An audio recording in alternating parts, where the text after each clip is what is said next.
Good morning students. Today we are going to see workshop of the poem The Worm. English workshop. Question number 1. Read the poem aloud and you will find some old outdated words that we do not use in everyday language now.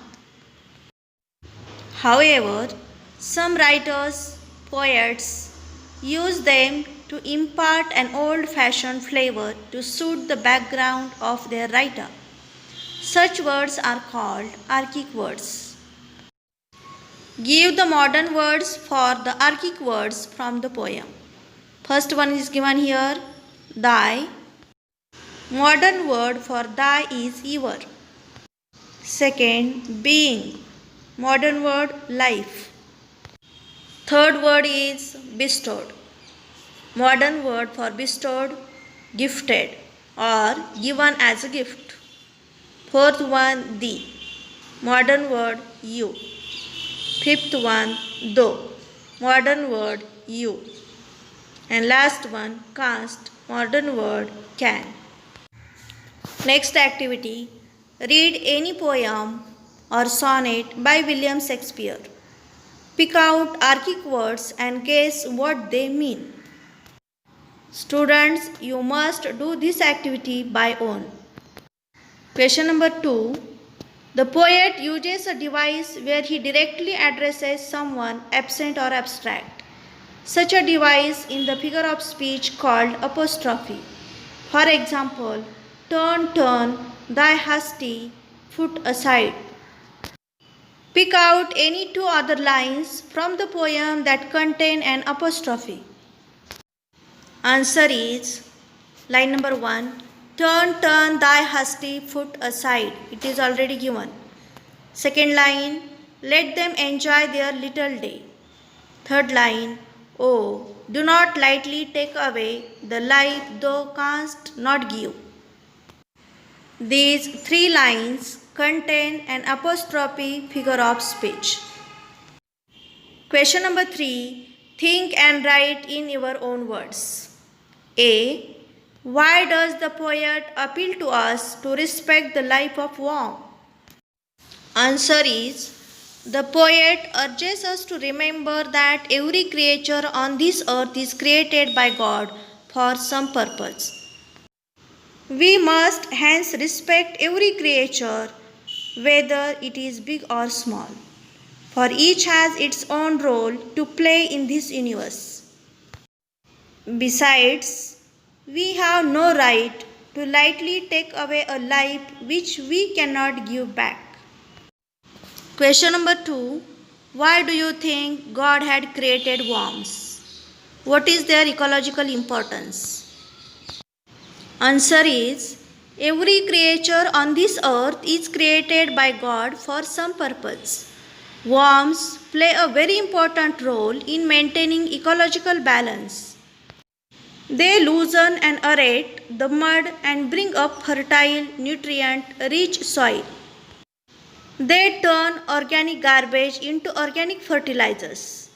Their bodies provide proteins. Thus, though they are so small, they play a very huge role in maintaining ecological balance, and this is the purpose for which God created them. Next question. Live and let live is a famous proverb. Which lines from the poem support this proverb? Answer is, the lines from the poem that support the proverb live and let live are 1. Turn, turn thy hasty foot aside, nor crush that helpless worm. Second line, let them enjoy their little day. Third line, do not lightly take away the life thou canst not give. Next question. Does the poem urge us to protect only worms? What is the general message conveyed through this poem? Answer is, though the poem is about the worm, the general message is that God has created all the creatures on earth, big and small, and every creature has a role to play.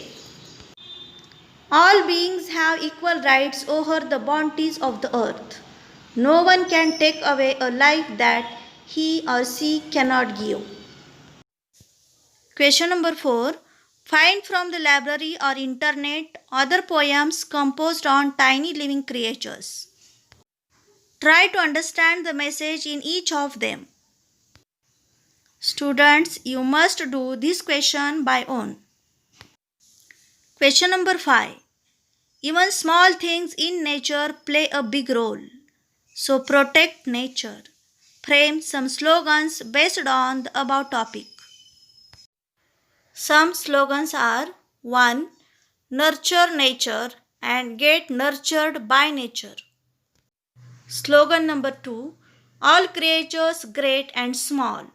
The God Lord made them all. Take care of one and all creatures great and small. Question number 6. Paraphrase the poem in your own simple language. Write it down in your notebook. Paraphrase. In this poem, the poet tells the reader who is in a hurry to turn his foot aside so that he does not crush the helpless worm.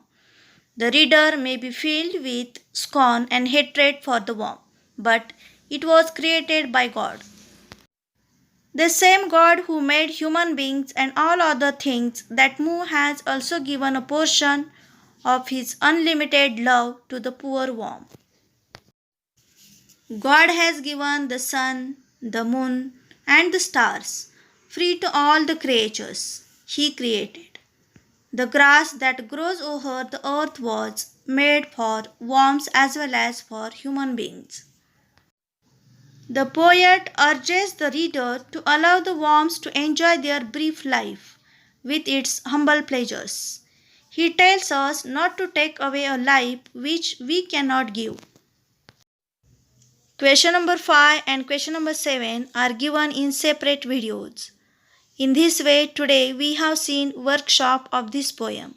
Students, you must write these all activities, all questions and answers in your classwork. Thank you.